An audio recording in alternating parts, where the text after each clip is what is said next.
ನಮಸ್ಕಾರ. ಸುವರ್ಣ ನ್ಯೂಸ್ 24/7 ಈ ವಿಶೇಷ ಕಾರ್ಯಕ್ರಮಕ್ಕೆ ತಮಗೆಲ್ಲ ಆಧಾರದ ಸ್ವಾಗತ. ನಾನು ರಂಗನಾಥ್ ಭಾರದ್ವಾಜ್. ಕರ್ನಾಟಕ ಲೋಕಾಯುಕ್ತ ವ್ಯವಸ್ಥೆ ಅತ್ಯಂತ ಪರಿಣಾಮಕಾರಿ ವ್ಯವಸ್ಥೆ ಅನ್ನುವಂಥದ್ದು ಸಾಬೀತಾಗಿ ಹೋಗಿದೆ. ಅದನ್ನು ನ್ಯಾಯಮೂರ್ತಿ ಸಂತೋಷ್ ಹೆಗಡೆ ಈಗ ಇಡೀ ವಿಶ್ವಕ್ಕೆ ಸಾಬೀತು ಮಾಡಿ ತೋರಿಸಿದ್ದಾರೆ.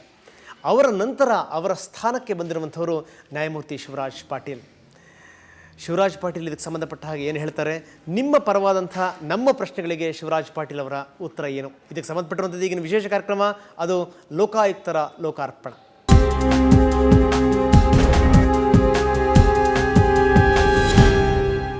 ಕರ್ನಾಟಕ ರಾಜ್ಯದ ನೂತನ ಲೋಕಾಯುಕ್ತರು ಶಿವರಾಜ್ ಪಾಟೀಲ್ ಅವರಿಗೆ ಅಪಾರವಾದಂಥ ಅನುಭವ ಇದೆ.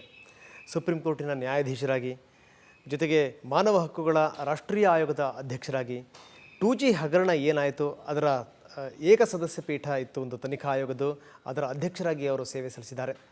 ಈಗ ಅವ್ರಿಗೊಂದು ಹೊಸ ಜವಾಬ್ದಾರಿ, ಅದು ಕರ್ನಾಟಕ ಲೋಕಾಯುಕ್ತರಾಗಿ ಅವರು ಅಧಿಕಾರವನ್ನು ಸ್ವೀಕರಿಸಿರುವಂಥದ್ದು. ಶಿವರಾಜ್ ಪಾಟೀಲ್ ಅವರ ಕಾರ್ಯಕ್ರಮಕ್ಕೆ ತಮಗೆ ಸ್ವಾಗತ. ಸೊ ಮೊದಲು ಕಾಂಗ್ರ್ಯಾಚುಲೇಷನ್ಸ್ ನಿಮಗೆ. ಧನ್ಯವಾದ. ಹೇಗೆ ಅನ್ನಿಸ್ತಾ ಇದೆ ತಮಗೆ? ಒಂದು ಗುರುತರವಾದ ಜವಾಬ್ದಾರಿ ಸಿಕ್ಕಿದೆ. ಕರ್ನಾಟಕ ನಾಡಿನ ಜನತೆ ಸೇವೆ ಮಾಡ್ತಕ್ಕಂಥ ಅವಕಾಶ ಸಿಕ್ಕಿದೆ ಅಂತ ಸಂತೋಷವಾಗಿದೆ. ಲೋಕಾಯುಕ್ತರ ಮೇಲೆ ಭಾಳ ದೊಡ್ಡ ಜವಾಬ್ದಾರಿ ಇದೆ. ನಿಜ. ಚಾಲೆಂಜಸ್ ಅಂತ ಇದಕ್ಕೆ ಸವಾಲುಗಳಿವೆ. ಸವಾಲುಗಳಂದರೆ ಕೆಲಸ ಮಾಡೋದ ಬಗ್ಗೆ ಸವಾಲುಗಳಲ್ಲ, ಜನರ ನಿರೀಕ್ಷಣೆ ಮತ್ತು ಅಪೇಕ್ಷೆಗಳು ಹೆಚ್ಚಾಗಿವೆ. ನಿಜ ನಿಜ ನಿಜ. ಆ ನಿರೀಕ್ಷಣೆ ಮತ್ತು ಅಪೇಕ್ಷೆಗಳಿಗೆ ತಕ್ಕಂತೆ ಕೆಲಸ ಮಾಡತಕ್ಕಂಥದ್ದು ಸವಾಲು. ಕೆಲಸ ಮಾಡೋದ್ರ ಬಗ್ಗೆ ಸವಾಲಿಲ್ಲ, ಆ ನಿರೀಕ್ಷೆ ಮುಟ್ತಕ್ಕಂಥದ್ದು ನಿಜವಾದ ಸವಾಲು ಅಂತ ನಾನು ಅಂದ್ಕೊಂಡಿದ್ದೀನಿ. ನಿಜ ನಿಜ ನಿಜ. ಅದನ್ನು ಮಾಡ್ತಕ್ಕಂಥ ಸಮರ್ಪಕವಾಗಿ ಕಾರ್ಯನಿರ್ವಹಿಸ್ತಕ್ಕಂಥ ಶಕ್ತಿ ಭಗವಂತ ಕೊಡ್ತಾನೆ. ಜನರ ಶುಭಾಶಯಗಳು ನಮ್ಮೊಂದಿಗಿವೆ. ಆ ಒಂದು ಭರವಸೆಯ ಮೇಲೆ ನಾನು ಈ ಜವಾಬ್ದಾರಿಯನ್ನು ಸ್ವೀಕಾರ ಮಾಡಿದೆ. ಓಕೆ. ಸೊ ತಮಗೆ ಜವಾಬ್ದಾರಿಗಳು ಹೊಸದೇನೂ ಅಲ್ಲ. ತಾವು ಸುಪ್ರೀಂ ಕೋರ್ಟ್ನ ನ್ಯಾಯಾಧೀಶರಾಗಿದ್ದಂಥವರು. ನಾನು ಆರಂಭದಲ್ಲಿ ತಮ್ಮನ್ನು ಪರಿಚಯ ಮಾಡಿಸ್ತಾ ಹೇಳಿದೆ ನಮ್ಮ ವೀಕ್ಷಕರಿಗೆ. ಸುಪ್ರೀಂ ಕೋರ್ಟ್ನ ನ್ಯಾಯಾಧೀಶರಾಗಿ, ಜೊತೆಗೆ ರಾಷ್ಟ್ರೀಯ ಮಾನವ ಹಕ್ಕುಗಳ ಆಯೋಗದ ಅಧ್ಯಕ್ಷರಾಗಿ, ಜೊತೆಗೆ ಈ 2G ಹಗರಣದ ತನಿಖಾ ಆಯೋಗ ಏನೈತಿ, ಏಕಸದಸ್ಯ ತನಿಖಾ ಆಯೋಗದ ಅದರ ಅಧ್ಯಕ್ಷರಾಗಿ ತಾವು ಸೇವೆ ಸಲ್ಲಿಸಿರುವಂಥದ್ದು. ಈಗ ಲೋಕಾಯುಕ್ತರಾಗಿ ಅಂದರೆ ಅದೆಲ್ಲ ಒಂದು ಕಡೆಗೆ, ಈಗ ಲೋಕಾಯುಕ್ತರಾಗಿ ಒಂದು ಹೊಸ ಸೇವೆಗೆ ತಾವು ಬಂದಿದ್ದೀರಿ. ಏನಾದರೂ ಮಾನಸಿಕವಾಗಿ ಸಿದ್ಧತೆ ಮಾಡ್ಕೊಂಡಿದ್ದೀರಾ ಅದಕ್ಕೆ ಅಂತ? ಮಾನಸಿಕವಾದ ಸಿದ್ಧತೆಯನ್ನು ಮಾಡ್ಕೊಳ್ಳಿಲ್ಲ. ಈ ಲೋಕಾಯುಕ್ತನಾಗಿ ಆಗಬೇಕಂತ ಒಂದು ಆಹ್ವಾನ ಬಂದಾಗ ಅದನ್ನು ಒಪ್ಪಿಕೊಂಡಿದ್ದೀನಿ. ನ್ಯಾಯಾಧೀಶರಾಗಿ ಕೆಲಸ ಮಾಡೋದು, ಮಾನವ ಹಕ್ಕುಗಳ ರಾಷ್ಟ್ರೀಯ ಮಾನವ ಹಕ್ಕುಗಳ ಹಂಗಾಮಿ ಅಧ್ಯಕ್ಷರಾಗಿ ಕೆಲಸ ಮಾಡೋದು, 2G ಹಗರಣದ ಸಮಿತಿಯ ಏಕಸದಸ್ಯ ಸಮಿತಿಯ ಅಧ್ಯಕ್ಷರಾಗಿ ಕೆಲಸ ಮಾಡೋದು ಅನುಭವ ಇದೆ. ನಾನು ಒಂದು ಬಲವಾದ ನಂಬಿಕೆ ನನಗೆ,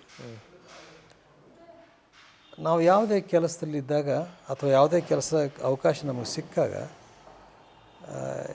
2 ಮಾತುಗಳನ್ನು ನಾನು ನನ್ನ ಜೀವನದಲ್ಲಿ ಅಳವಡಿಸಿಕೊಂಡಿದ್ದೀನಿ. ಅದು ನನ್ನ ಅನುಭವ. ಒಂದು, ನಾವು ನಡವಳಿಕೆಯಲ್ಲಿ ಮೃದುವಾಗಿರಬೇಕು, ನಿರ್ಧಾರಗಳಲ್ಲಿ ಗಟ್ಟಿಯಾಗಿರಬೇಕು. ಅಂದರೆ polite in treatment and firm in judgement. ಇದು ನಾನು ಇದನ್ನು ಯಾವಾಗಲೂ ನಡೆಸ್ಕೊಂಡು ಬಂದಿದ್ದೀನಿ. ಇನ್ನೊಂದು ಗಮನಾರ್ಹವಾದಂಥ ಮಾತಂದರೆ, ಒಬ್ಬ ನ್ಯಾಯಾಧೀಶರಿಗೆ ಅಥವಾ ಸಂವಿಧಾನಾತ್ಮಕವಾಗಿ ಬಂದಂಥ ಯಾವುದೇ ಹುದ್ದೆಗೆ ಪ್ರಮಾಣ ವಚನ ಸ್ವೀಕಾರ ಮಾಡ್ತೀವಿ. ನ್ಯಾಯಾಧೀಶರಿಗೆ ಅಥವಾ ಲೋಕಾಯುಕ್ತರಿಗೆ ಈ ಪ್ರಮಾಣ ವಚನ, ನನ್ನ ದೃಷ್ಟಿಯಲ್ಲಿ ಯಾರಾದರೂ ಕೇಳಿದರೆ ನಿಮ್ಮ ಧರ್ಮ ಏನಂದರೆ, ನಾವು ತಗೊಂಡಂಥ ಪ್ರಮಾಣ ವಚನವೇ ನಮ್ಮ ಧರ್ಮ ಒಂದು. ಆಮೇಲೆ ನಮ್ಮ ಆತ್ಮಸಾಕ್ಷಿ ಸದಾ ನಮ್ಮಲ್ಲಿರತಕ್ಕಂಥ ಕಾವಲುಗಾರ. ಅಂದರೆ my oath is my religion, my conscience is ever vigilant watchmen ಅಂತ. ಆಮೇಲೆ ನೀವು ಯಾವಾಗಲೂ ಪ್ರತಿಯೊಬ್ಬ ನ್ಯಾಯಾಧೀಶರು ಅಥವಾ ಯಾವ ಜವಾಬ್ದಾರಿತ ಕೆಲಸದಲ್ಲಿರೋರು ತಮ್ಮ ಆತ್ಮಸಾಕ್ಷಿಯಾಗಿ ನಡ್ಕೊಂಡ್ರೆ ತೊಂದರೆ ಆಗೋದಿಲ್ಲ. ಅಂದರೆ ನಿಜ, ಒಬೇ ಯುವರ್ ಕಾನ್ಸೆನ್ಸ್ ಅಂತ. ನಿಜ. ಒಬೇ your consensus and nothing else. ಅನೇಕ ಸವಾಲುಗಳು ಬರ್ತವೆ, ಕಠಿಣವಾದ ಪ್ರಶ್ನೆಗಳು ಬರ್ತವೆ. ಬಂದಾಗ ನಾವು ಆತ್ಮಸಾಕ್ಷಿಯಾಗಿ ಸಂವೇದನಾಶೀಲರಾಗಿ ಸಮಾಜದ ಹಿತವನ್ನು ದೃಷ್ಟಿಯಲ್ಲಿಟ್ಕೊಂಡು ಕೆಲಸ ಮಾಡಿದಾಗ, ಅಂದರೆ ಇದಕ್ಕೆ ಸೇರಿಸ್ಬೇಕಾದ್ರೆ ಯಾವುದೇ ಸ್ವಾರ್ಥ ಇಲ್ಲದೆ ಹಿಡನ್ ಎಜೆಂಡಾ ಅಂತೀವಿ, ಇರಲಾರ್ದು ನೀವು ಕೆಲಸ ಮಾಡಿದರೆ ಆ ಕೆಲಸಕ್ಕೆ ಖಂಡಿತವಾಗಿ ಯಶಸ್ಸು ಸಿಗ್ತದೆ ಮತ್ತು ಕೆಲಸ ಮಾಡತಕ್ಕಂಥ ಸಂತೃಪ್ತಿ ಆಗ್ತದೆ. ಮತ್ತು ಎಲ್ಲ ಕಾಲಕ್ಕೆ ಜವಾಬ್ದಾರಿ ಸಿಕ್ಕಾಗ ಅದನ್ನು ಸರಿಯಾಗಿ ಮಾಡಿದ ಒಂದು ಸಮಾಧಾನ ಇದೆ. ನಾನು ನ್ಯಾಯಾಧೀಶರಾಗಿ, ಮುಖ್ಯ ನ್ಯಾಯಾಧೀಶರಾಗಿ, ಹೈಕೋರ್ಟ್ನ ಮುಖ್ಯ ನ್ಯಾಯಾಧೀಶರಾಗಿ, ಸುಪ್ರೀಂ ಕೋರ್ಟ್ನ ನ್ಯಾಯಾಧೀಶರಾಗಿ, ರಾಷ್ಟ್ರೀಯ ಮಾನವ ಹಕ್ಕುಗಳ ಆಯೋಗದ ಸದಸ್ಯ ಮತ್ತು ಹಂಗಾಮಿ ಅಧ್ಯಕ್ಷರಾಗಿ ಕೆಲಸ ಮಾಡಿದ ಅನುಭವ ನನ್ನ ಜೊತೆಗಿದೆ. ಈ 2G ಬಗ್ಗೆ ನೀವು ಮಾತಾಡುವಾಗ ಹೇಳಿದಿರಿ, ಆ 2G ಹಗರಣದ ಬಗ್ಗೆ ಸರಿಯಾದ ಪ್ರೊಸೀಜರ್ ಫಾಲೋ ಮಾಡಿದಾರಿಲ್ಲ ಲೈಸೆನ್ಸ್ಗಳನ್ನು ಕೊಡುವಾಗ ಅಂತಕ್ಕಂಥದ್ದನ್ನು, ಅದ್ರ ಬಗ್ಗೆ ದೀರ್ಘವಾಗಿ ಅಭ್ಯಾಸ ಮಾಡಿ ಯಾವುದು ಸರಿಯಲ್ಲ ಅಂತ ಕೂಲಂಕುಷವಾಗಿ ವಿಚಾರ ಮಾಡಿ ಕಾಲಮಿತಿಯಲ್ಲಿ ಆ ಒಂದು ವರದಿಯನ್ನು ಕೊಟ್ಟಿದೆ. ಓಕೆ, ನಾವು ಆತ್ಮಸಾಕ್ಷಿಯಾಗಿ ನಡ್ಕೊಂಡಾಗ ಬಹುಶಃ ಯಾವ ತೊಂದರೆ ಆಗೋದಿಲ್ಲ. ನಿಜ ನಿಜ ನಿಜ ನಿಜ. ಎಲ್ಲಕ್ಕಿಂತ ದೊಡ್ಡ ಶಕ್ತಿ ಅಂದರೆ ನಮ್ಮ ಅಂತರ್ಶಕ್ತಿ, ನಮ್ಮ ಆತ್ಮ ಒಳಗಿನ ಇನ್ನರ್ ಪವರ್ ಅಂತ. ನಿಜ ನಿಜ. Inner power. ನಾನು 2G ಸ್ಪೆಕ್ಟ್ರಮನ್ನು ರಿಪೋರ್ಟ್ ಕೊಟ್ಟಾಗ ಅಲ್ಲಿ ಮಾಧ್ಯಮದವ್ರು ಕೇಳಿದರು, ನಿಮ್ಮ ಮೇಲೆ ಏನಾದರೂ ಪ್ರೆಷರ್ ಇತ್ತಾ ಅಂತ. ಯಾಕಂದರೆ ಇಷ್ಟೊಂದು ದೊಡ್ಡ ಹಗರಣದ ವಿಷಯ, ಏನಾದರೂ ನಿಮ್ಮ ಮೇಲೆ ಒತ್ತಡ ಇತ್ತಾ ಅಂತ. ನಾನು ಸುಮ್ಮನೆ ಒಂದು ಮಾತು ಹೇಳಿದೆ, ಹೌದು ಒತ್ತಡ ಇತ್ತು ಅಂತೆ. ಒತ್ತಡ ಇತ್ತು ಅಂದರೆ ಅವ್ರು ಸ್ವಲ್ಪ ಮಟ್ಟಿಗೆ ಅದೇನು ಅಂತ ಅನಿಸ್ಬಿಡ್ತಾರೆ. ನನಗಿತ್ತು ಒತ್ತಡ ಇತ್ತು, ಹೊರಗಿನ ಒತ್ತಡ ಅಲ್ಲ, ಒಳಗಿನ ಒತ್ತಡ ಅಂತ. I had pressure from within, not from outside ಅಂತ. ವಿದಿನ್ ಪ್ರೆಷರ್ ಏನು? Give the report in time, give it objectively, give it impartially, give it courageously ಅಂತ. ನೀವು ಧೈರ್ಯವಾಗಿ ಮಾಡಿ, ನಿಷ್ಪಕ್ಷಪಾತವಾಗಿ ಮಾಡಿ, ಸಮಯಕ್ಕೆ ಸರಿಯಾಗಿ ರಿಪೋರ್ಟ್ ಕೊಡಿ ಅಂತಕ್ಕಂಥ ಒತ್ತಡ ನನ್ನ ಜೊತೆಗಿತ್ತು. ಒಳಗಿಂದ ಬಂದಂಥ ಹೊರಗಿನ ಒತ್ತಡ ನನ್ನ ಮೇಲೆ ಬರಲಿಲ್ಲ ಅಂತ ಮಾತಾಡಿದೆ.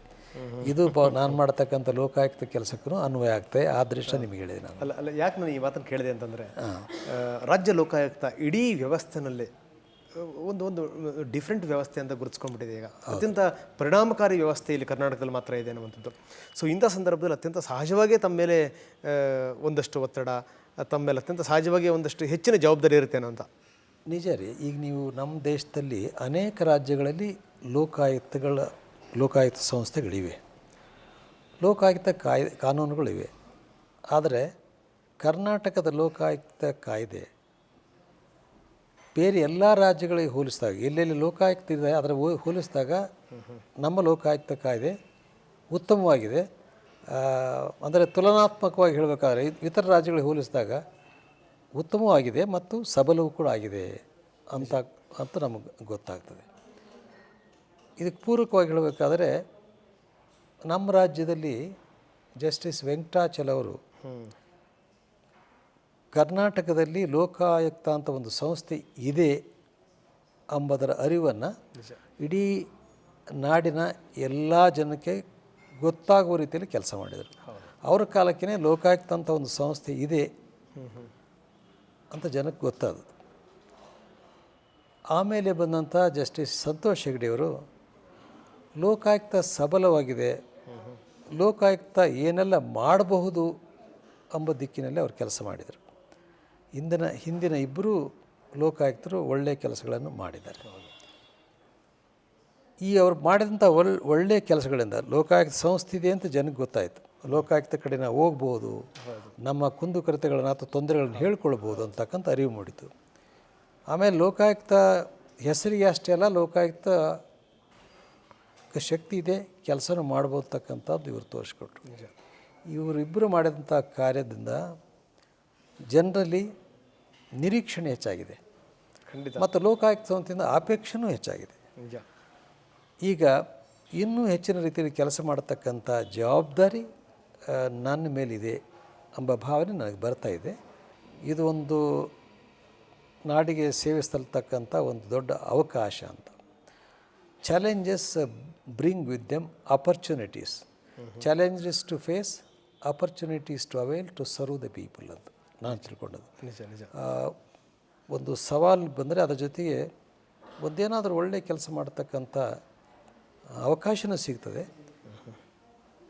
ಸವಾಲು ಬಂದಾಗ ನಮ್ಮಲ್ಲಿ ಇದು when challenges are there the best out of it comes ಅಂತಾರೆ. ನಿಜ ನಿಜ. ಆವಾಗ ನಾವು ಅದನ್ನು ಉಪಯೋಗ ಮಾಡಿಕೊಂಡು ಒಳ್ಳೆಯ ಕೆಲಸಗಳನ್ನು ಮಾಡ್ತಕ್ಕಂಥ ಪ್ರಯತ್ನ ಮಾಡಬೇಕು, ಮಾಡ್ತೀನಿ ಅಂತಕ್ಕಂಥ ಭರವಸೆ ಕೂಡ ನನಗಿದೆ. ನನ್ನ ಮೇಲೆ ನನಗೆ ಭರವಸೆ ಇದೆ. ಖಂಡಿತ. ಏನಂದರೆ ತಾವು ಆರಂಭದಲ್ಲಿ ಒಂದು ಮಾತನ್ನು ಹೇಳಿದರೆ ತುಂಬ ಅದ್ಭುತವಾದ ಮಾತದು. ವೆಂಕಟಾಚಲ ಈ ಒಂದು ಲೋಕಾಯುಕ್ತ ವ್ಯವಸ್ಥೆ ಅನ್ನುವಂಥದ್ದು ಇದೆ ಅನ್ನೋದನ್ನು ತೋರಿಸ್ಕೊಟ್ಟಿರುವಂಥವ್ರು.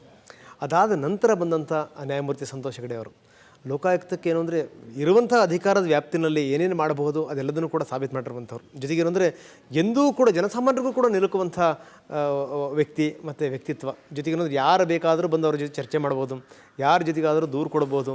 ಸೊ ಈ ರೀತಿಯಾಗಿ ಸಾಕಷ್ಟು ಕೆಲಸಗಳನ್ನ ಮಾಡಿರುವಂಥದ್ದು. ಒಂದು ಲೆಕ್ಕದಲ್ಲಿ ಅದು ಬೆಂಚ್ ಮಾರ್ಕ್ ಅದು ನ್ಯಾಯಮೂರ್ತಿ ಸಂತೋಷ್ ಹೆಗಡೆ ಅವರು ಮಾಡಿರುವಂಥದ್ದು. ಸೊ ಹೀಗಾಗಿ ತಮ್ಮ ಮೇಲೆ ತುಂಬ ನಿರೀಕ್ಷೆಗಳಿದೆ ರಾಜ್ಯದ ಜನತೆಗೆ.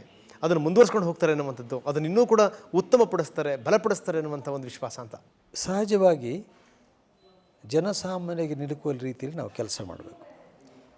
ನಾವು ನ್ಯಾಯಾಧೀಶರಾದಾಗ ಜನಸಂಪರ್ಕ ಇರೋದಿಲ್ಲ. ನಮ್ಮ ಮುಂದೆ ಬಂದಂಥ ಮೊಕದ್ದಮೆಗಳನ್ನು, ವಕೀಲರ ವಾದಗಳನ್ನು ಕೇಳಿ ನಾವು ತೀರ್ಮಾನ. ನಿಜ ನಿಜ. ಜಡ್ಜಸ್ ಆದವರು ಪಬ್ಲಿಕ್ ಹತ್ರ ಹೋಗೋಕ್ಕಾಗೋದಿಲ್ಲ, ಸಂಪರ್ಕವೂ ಕಡಿಮೆ ಆಗ್ತದೆ. ಇದು ಜನರ ತೊಂದರೆಗಳನ್ನು ತಿಳ್ಕೊಳ್ಬೇಕಾದ್ರೆ ಜನರಿಗೆ ಅವಕಾಶ ಕೊಡಬೇಕು. ಅವರು ಯಾವಾಗ ಬೇಕಾದರೂ ನಮ್ಮನ್ನು ಬಂದು ನೋಡ್ಬೋದು, ಪತ್ರದ ಮೂಲಕ ತಿಳಿಸ್ಬೋದು, ದೂರವಾಣಿ ಮುಖಾಂತರ ತಿಳಿಸ್ಬೋದು. ಆಗ ಸ್ಪಂದಿಸಬೇಕಾಗತ್ತೆ. ಯಾಕಂದರೆ ಸಂಸ್ಥೆ ಇರೋದೇ ಜನಸೇವೆಗಾಗಿ. ಆ ದೃಷ್ಟಿಯಿಂದ ನಾವು ಅವ್ರು ಮಾಡಿದ ಕೆಲಸ ಚೆನ್ನಾಗಿದೆ. ಅವರಿಬ್ಬರು ಮಾಡಿದ ಕೆಲಸವನ್ನು ನಾವು ಮುಂದುವರಿಸುತ್ತಾ ಇನ್ನೂ ಹೆಚ್ಚಿನ ರೀತಿಯಲ್ಲಿ ಯಾವ ರೀತಿಯಾಗಿ ನಾವು ಜನಸಾಮಾನ್ಯರಿಗೆ ಅನುಕೂಲ ಮಾಡತಕ್ಕಂಥ ಸೇವೆ ಮಾಡಬಹುದು ಎಂಬುದನ್ನು ಗಮನದಲ್ಲಿಟ್ಟುಕೊಂಡು ವಿಚಾರ ಮಾಡ್ತಾಯಿದ್ದೀನಿ. ನಾನು ನಿನ್ನೆ ತಾನೇ ನಾನು ಪ್ರಮಾಣ ವಚನ ಸ್ವೀಕಾರ ಮಾಡಿದ್ದೀನಿ. ಈ 1 ವಾರ ಅಥವಾ 2 ವಾರದಲ್ಲಿ ಈ ಸಂಸ್ಥೆ ಮಾಡಬೇಕಾದ ಕೆಲಸ ಏನು, ಎಷ್ಟು ಬೇಗ ಮಾಡಬೇಕು, ಏನು ಸುಧಾರಣೆ ಮಾಡಬೇಕು ಅಂತಕ್ಕಂಥದ್ರ ಬಗ್ಗೆ ಯೋಚನೆ ಮಾಡ್ತಾಯಿದ್ದೀನಿ.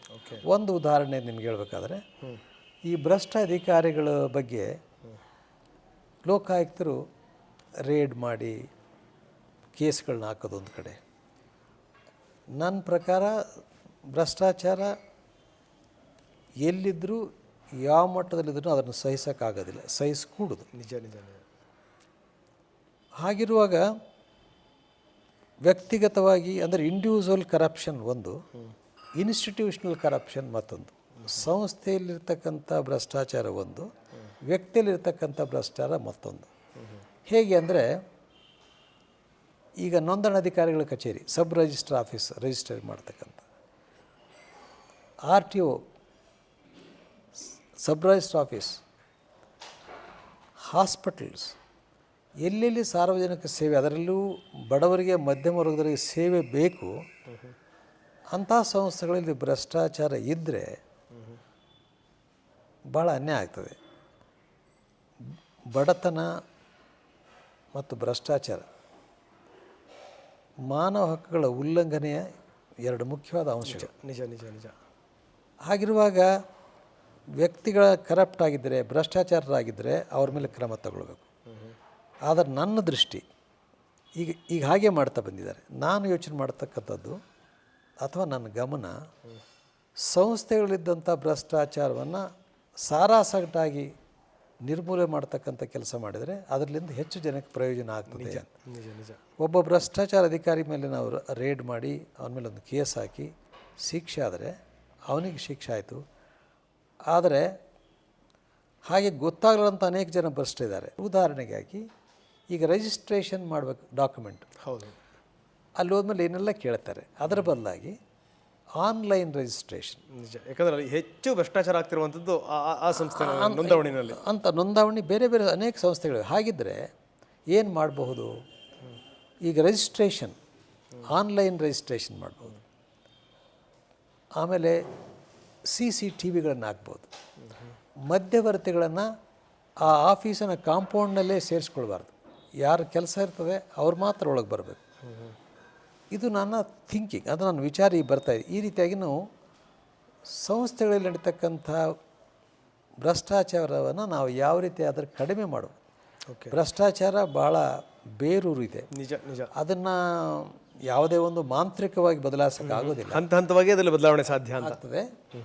ನಿರ್ಮೂಲನೆ ಮಾಡಲಿಕ್ಕೆ ಸಂಪೂರ್ಣ ನಿರ್ಮೂಲನೆ ಮಾಡೋಕ್ಕೆ ಸಾಧ್ಯ ಆಗದಿದ್ದರೂ ಅದನ್ನು ಅತ್ಯಂತ ಕನಿಷ್ಠ ಮಟ್ಟಕ್ಕೆ ತರಲಿಕ್ಕೆ ಸಾಧ್ಯ ಆಗಬಹುದು ಅಂತ. ಓಕೆ ಓಕೆ ಓಕೆ ಮತ್ತಷ್ಟು ನಾನು ನಿಮ್ಮ ಜೊತೆಗೆ ಚರ್ಚೆ ಮಾಡ್ತೀನಿ. ಸಣ್ಣ ಬ್ರೇಕ್ ನಂತರ ಚರ್ಚೆಯನ್ನು ಮುಂದುವರಿಸೋಣ.